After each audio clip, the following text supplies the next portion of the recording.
Hello, and welcome to another Contemplative Living, where we talk about concepts to bring contemplation into our everyday lives because it makes us a better person. So, today, well, first, I'd like to share a little something Spirit said with me quite a while ago. Spirit said, within each of us is a place of profound transformation, a place where stillness is where we find beauty and truth. And when I examined that and I looked into my truth, and when I looked into that stillness, it's when I began to trust my being. And I had a really rough time because of a lot of betrayal in my early life. And so it took a long time to come around to find truth again. So we're going to talk about that. So let's get into it. Welcome to Contemplative Living, where we view contemplations for the week to have a better understanding of our spiritual paths. This is Contemplative Living with Dave Bennett, contemplations and reflective meditations.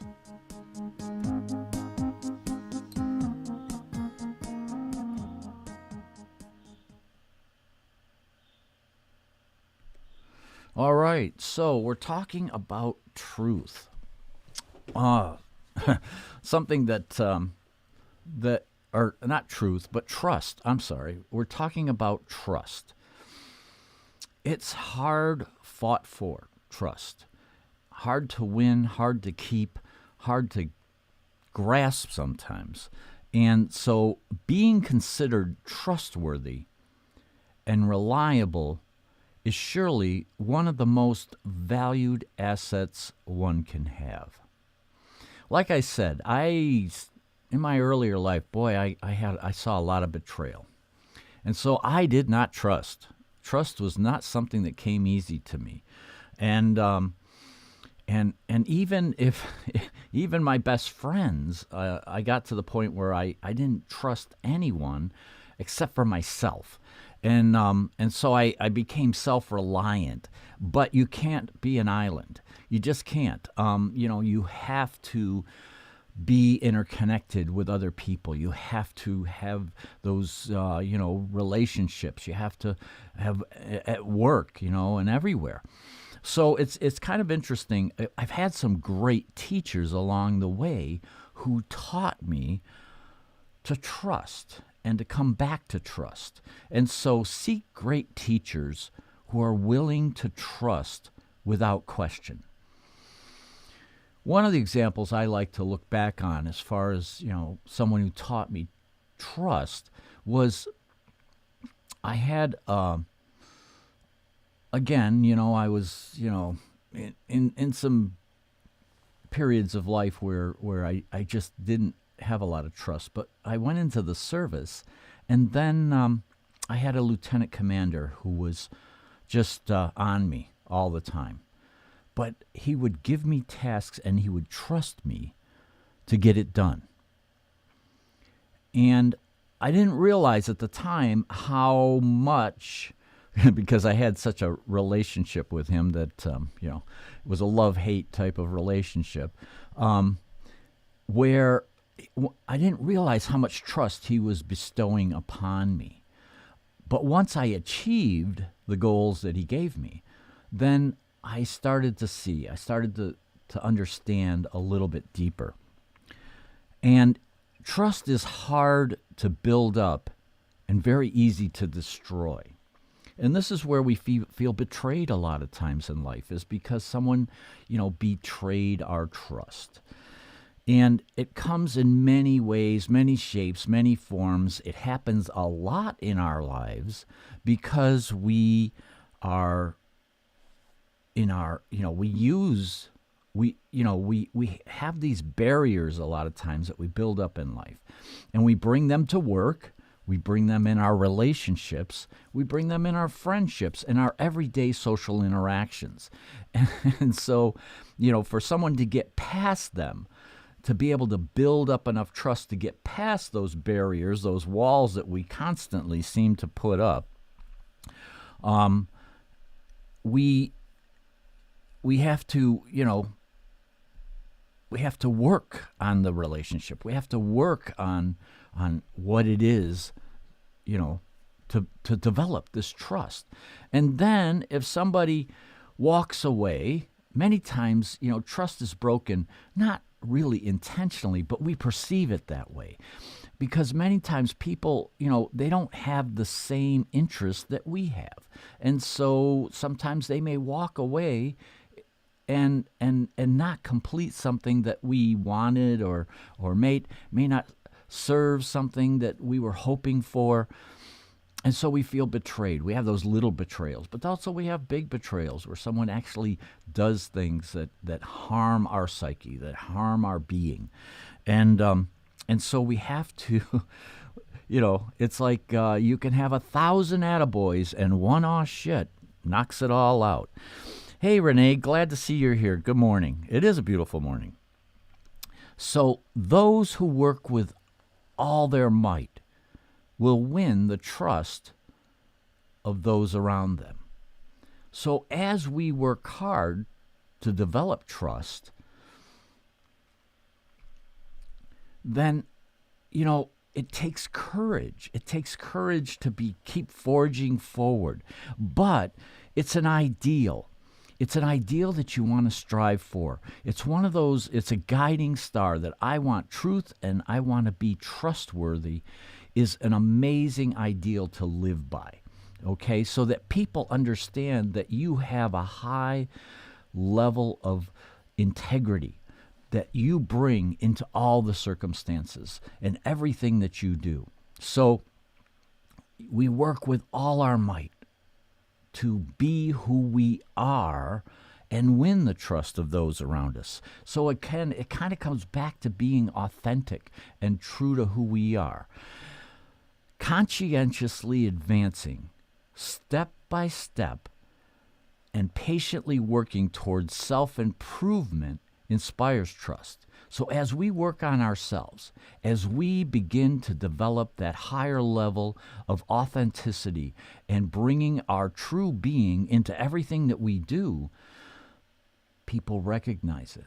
They may not understand what it is that they're feeling, but they recognize that integrity. They understand that you are being authentic and truthful and that you're sharing all of yourself with them in the present.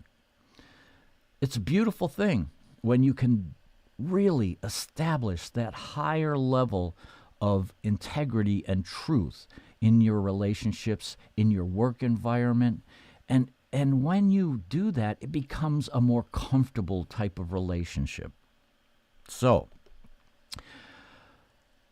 crucial is our decision to believe in the limitless dignity and possibilities of ourselves and others.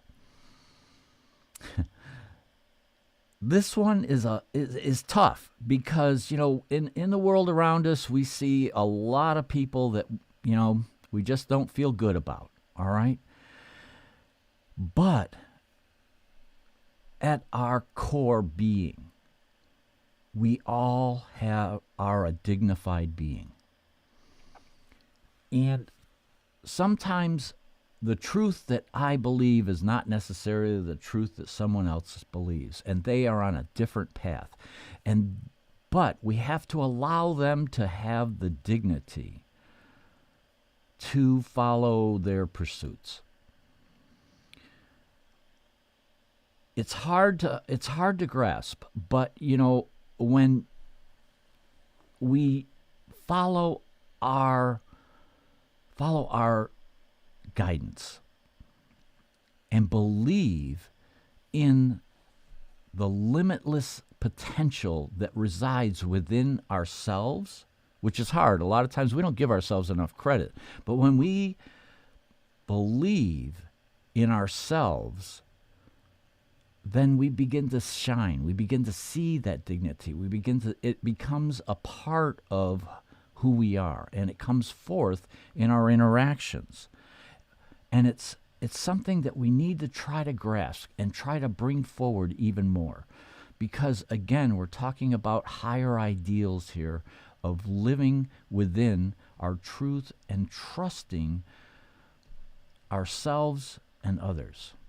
So, in human society, trustworthiness continues to be a primary influence. When we're in the dark and we're searching and we're trying to, find our way,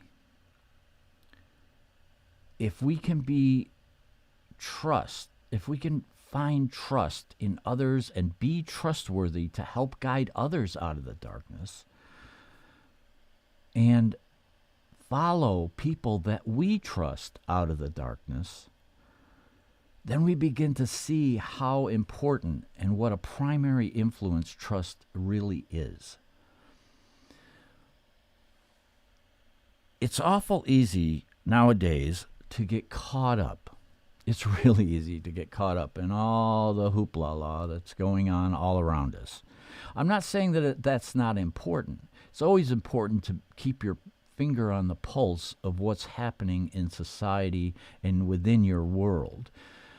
But we also need to interact in that world. And when we don't have a sense of trust, when we don't have that sense of trust within our being, then how can we bring it out into the world?